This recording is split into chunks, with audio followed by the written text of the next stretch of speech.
Hello everybody out there. Well, this is my first video of my first aquaponics setup, and it's only just gone live, so here it is. I've got the main IBC tank sitting here, which holds about 1,000 litres of water, and let's just go in and have a look around. Okay, so what I actually did is on here is the spray bar. It's just a return from the pump so that the water cycles around into the fish tank, as well as you can see here, it goes up the pipe right the way along the top, and there's a T-junction at the top. One goes to one side, I'll show you the other side in a minute. Now basically I put a tap on there so I could balance the water flow between the two sides, but I haven't been able to, or don't need to use it at the moment, so it's been great. All that happens is basically I've got it going into a couple of 90mm storm drain pipes, as you can see here, going along the top and then all the way along the bottom, and it comes out. Now the filter that's there is just a temporary measure at the moment, because the stones, I did wash them, but obviously not enough, and as you can see from the water quality, it needs a lot more filtering. So as soon as the water comes clear, which should be in about a week or two's time, I'll be able to pull those out the way. Now the beds themselves are about 300 mils deep. I did some research on the net, and anything,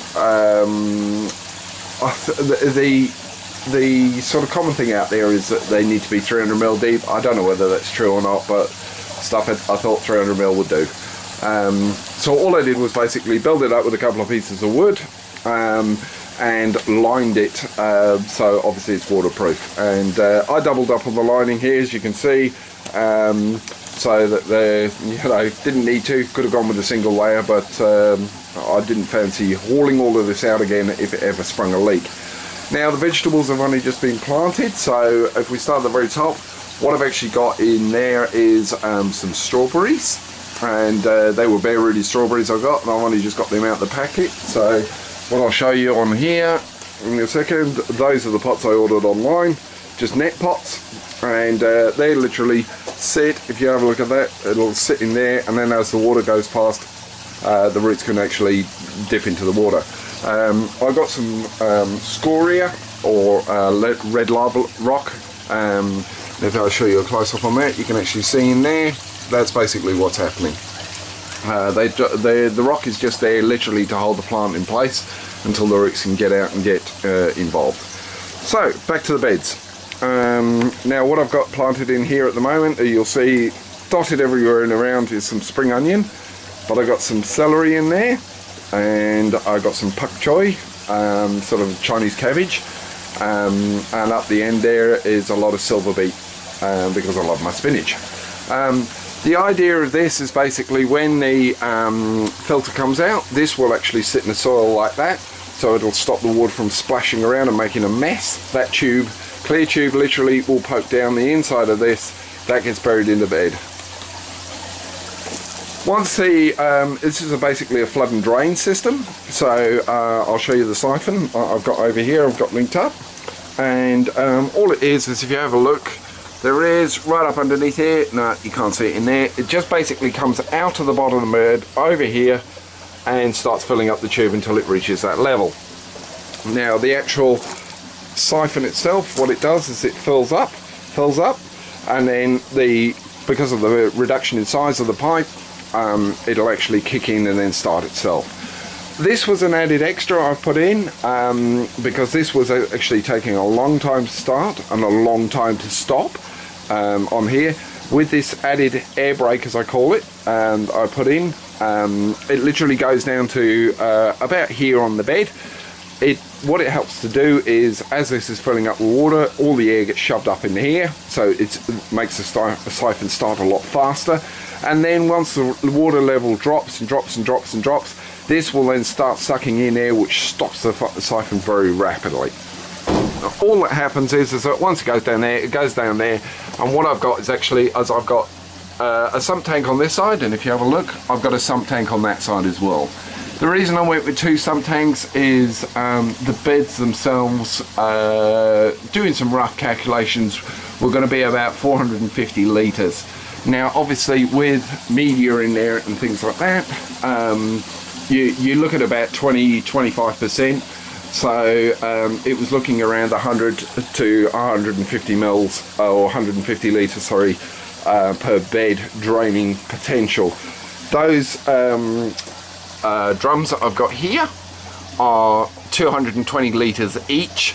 So in theory there's 440 litres of overfill allowed in there. So there we go. So in effect, give you a walk around of the system. Now once this settles down and we get later on into August, I'll put some fish in here. It's a bit cold, the system's only just started, so I want the whole thing to settle down, and I'll be doing some pH testing and everything else like that as well before I add the fish. So down in here, I don't know if you can actually see it, there's a bend in there, and the pipe actually does go all the way to the bottom. So it draws up water from the bottom, overflows onto here. Now the two holes on here are just to stop the siphon, because obviously it's drawing water from right down the bottom of the tank all the way up. So if there was no holes on there, there is a potential that this could actually then cause a siphon, and the whole tank would drain into there, which is would obviously cause a massive mess and a massive headache. So all it basically does is go down into here, and then underneath here, I don't know if you can see it very well, there is just basically a black plastic bucket type thing, or bin. That's the swirl filter. So the pipe actually goes in right at the very top, comes down to the bottom, and then there's just like a right angle bend on there to actually get it to start swirling around and around and around. And then the exit from there comes out, comes down, and then literally, if we have a look down here, disappears into the pipework. Now the pipework that it goes into, obviously because I've got two sump tanks, I've actually joined the two tanks together, so there's a pipe there which then joins up onto the tank on the other side. So these two tanks then, so if this one fills up with that pipe, it actually equalizes all the way across onto both sides there. So this tank here has a second outlet on it, which comes up and goes into the pump, and then obviously the pump kicks out from there and it goes on its merry way. Now one thing I did do when looking at the pump, if you have a look, is I didn't actually put any quick release connectors on there. So if I ever have to do anything to that pump, it's going to be a nightmare. I'm going to have to chop it out and start again, but that's alright, you live and you learn. It's my first go. The pump itself is a 6,000 litre pump that I got from Barrel Pets and Aquarium.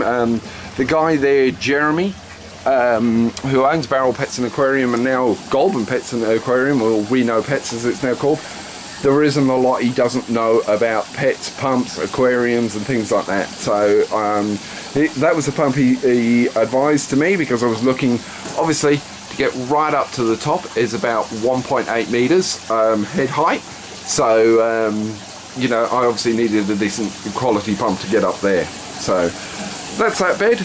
And then this bed basically is just my onion bed. No reason for it.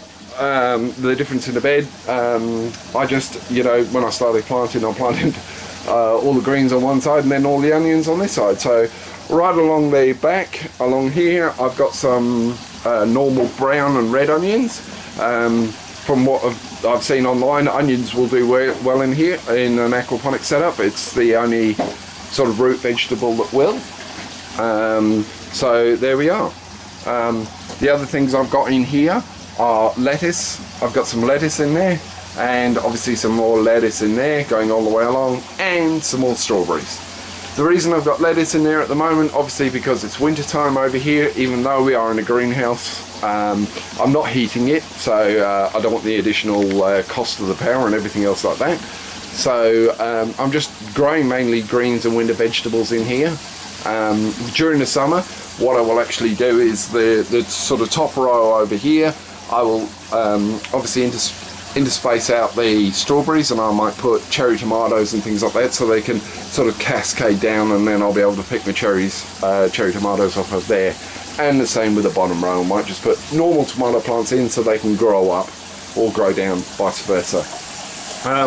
This sort of space here used to be a workspace, but what I'm actually going to do is, longer term, is put a net over the top of the tank to stop the fish from jumping out, and then put a removable board so it gives me somewhere to work when I've got plants or whatever I need to do. So, but that is about it. Now this is obviously week 1, and what I might be doing is doing some more updates as time goes on, so you can actually see what's going on. Now, if anybody wants any more information about this, please, I can shoot you the email links or the web links from where I've found useful sites. Obviously not the ones where you obviously have to pay a lot of money to get stuff. You could just jump online and get it the same as I did, just a bit of research. So that is my system at the moment, and cycling very, very well, going very, very well. Oh, by the way, the tappers on there is just to control the flow, so that I can regulate how much goes back into the tank and how much actually goes up into the basically the rest of the system over here and down the tubes. At the moment, the flow's quite good, so leaving it there, I'm probably pushing a bit more through the beds than I should do, but that's okay because then it gets a chance to filter. Oh, and if you have a look at that, the filter's doing its job, because that was clear white when I put it in there a few days ago, so now it's all mucky and brown. Those pots, by the way, were about $2 from the cheap shop, and all I did was I filled them with filter wool. Perfect idea, just something temporary just to help clean the system up. Anybody got any questions? Oh yes, and the other thing is that because I have a busy lifestyle along with everybody else, actually run 2 of my own businesses.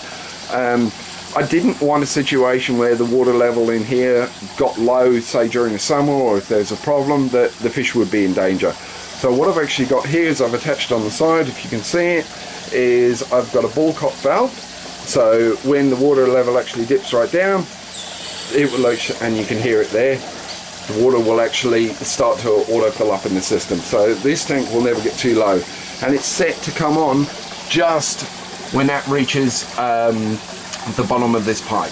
So you know, like, I don't want to lose my fish, so, and that's connected up to the mains water. So there we are. If you've got any questions, obviously let me know, but I'll keep you all updated as to how the system's going, and you know, what I learn and what I don't learn. This is a bit of an experiment, and you know, obviously I'm going to find out what works and what doesn't, and whether I need to, I could always put some more net pots up in there and see if I can include, you know, some bits and pieces. So, but yeah, there we are. Alright, thanks for watching. See you again soon.